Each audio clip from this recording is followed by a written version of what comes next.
Hi, I'm Andile Khumalo, and you're watching Entrepreneurs Stay Alive, brought to you by I'm an Entrepreneur.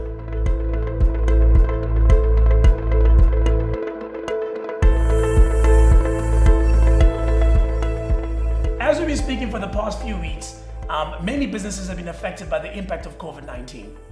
One such entrepreneur is a man who travels around the world and gets people dancing to sounds that he produces himself. I'm talking about producer and also DJ Black Coffee. Also, of course, you might know him more personally as Nathi Maphumulo, who's been involved in a lot of initiatives locally here in South Africa, his home country, of course, to try and save many, or support rather, many initiatives that are trying to save as many lives as possible, including supporting small businesses. He now joins me on the line to chat a bit more about how he's doing in this difficult time. Nathi, always a pleasure, sir. You are? Thank you, sir. I'm great. Thank you for having me. Now, Nathi, you yourself, you're an international DJ, you're an investor in many businesses around the world that are all impacted by COVID-19. You could quite easily be doing this thing for yourself, raising capital for yourself, because all these businesses probably need some funding during this difficult time. But you're not doing that. You're supporting all sorts of other initiatives. Talk to me about that. God has kind of like given us in different ways. You know, I could be doing these fundraisers for myself. You know, could be raising money to stay afloat myself, you know, because I also have another business that I have that needs money. You know, I could be directing these donations to myself, you know, but you sit and look at other people's situations, guys that are only starting out now. I mean, one of the businesses that I got involved in is Yoko in its beginning stage. You know, I became an angel investor there. So Yoko, the reason I'm mentioning them, because they service mostly small businesses, they have the data. Yeah. And I saw the data now of small businesses, you know.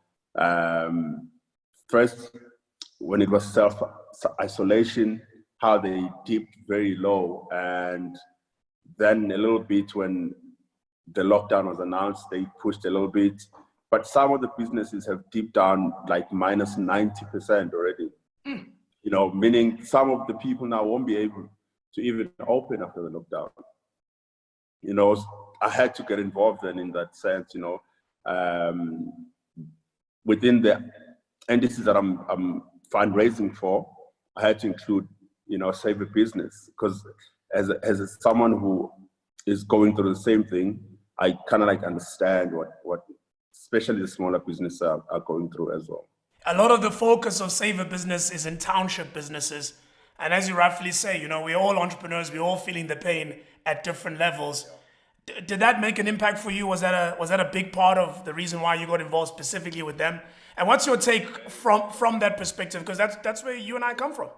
No, very much so. Very much so. I can't wait for a time where we actually all realize that, you know, what's going to take, or rather make a big change of our economy in this country is promoting and encouraging entrepreneurship. You know, everything else has been tried and tested. You know, we have this history as a country, you know, and I see so much drive, you know, in our people in getting that diploma and finding a job, or a degree, finding a job, and then they get the degree and then there's no work, you know, and it has become a big problem in the country, you know, where now we also kind of like need to encourage entrepreneurship as much as we can to those people that have what it takes, because not everyone is going to be one, you know.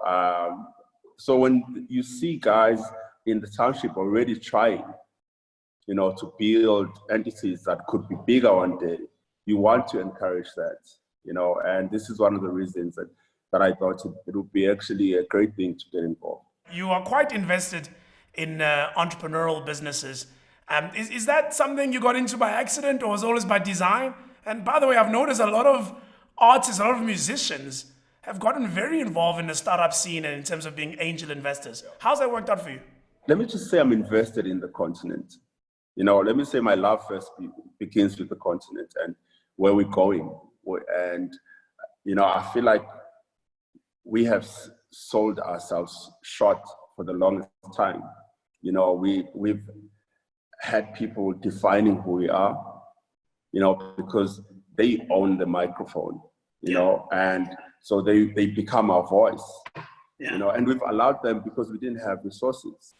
For the longest time, we've been allowing people to fly over from anywhere in the world to record a story of Kwaito music. Yeah. They land and we allow them, we give them the best interviews, but they have a different eye and they don't get the core of who we are. And we know it, but we're also not doing it.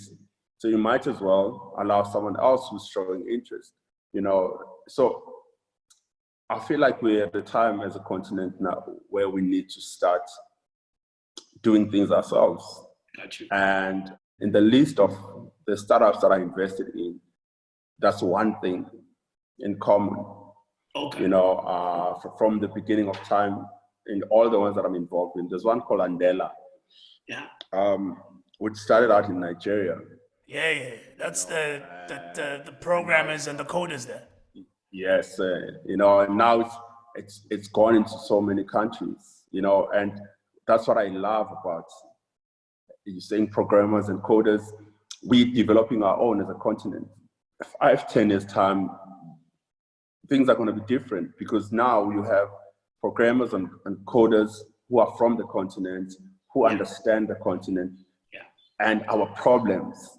They're going to solve our problems. We're not going to wait for other people and just copy and paste and say, oh, there's something called Uber. Oh, then we have Uber. But we are from the former Slalisa and the taxi generation. Yeah. And then Uber comes and then there's conflicts now because they're taking jobs and then people's cars are destroyed. You know what I mean? So now we have programmers and coders from the continent that are going to focus on the continent and solve our own problems. Thank you for all the work that you do, my brother. Thank you for supporting entrepreneurs. Thank you for your contribution, man. I was really touched when I saw it, It was really cool, to see, because another thing, people see we want donations in dollars, they freak out, like they don't even think rands. They're like, oh, dollars, we don't have that kind of money, But I've been seeing a lot of South Africans, on my second show and third show, putting money in. It didn't matter for us whether it's $5 or $10, and it goes a long way. So thank you for your contribution. I saw there's like a lot of people that I know, who put money in. Even Uladuma, who's also been hit by this thing, contributed to help, and it's great, man. Thank you. Thank you, my brother. Thank you for your time, and have a good day. Locked down. Have a good day, fellow inmate. Yes, man. Thank you, my brother. Sharp.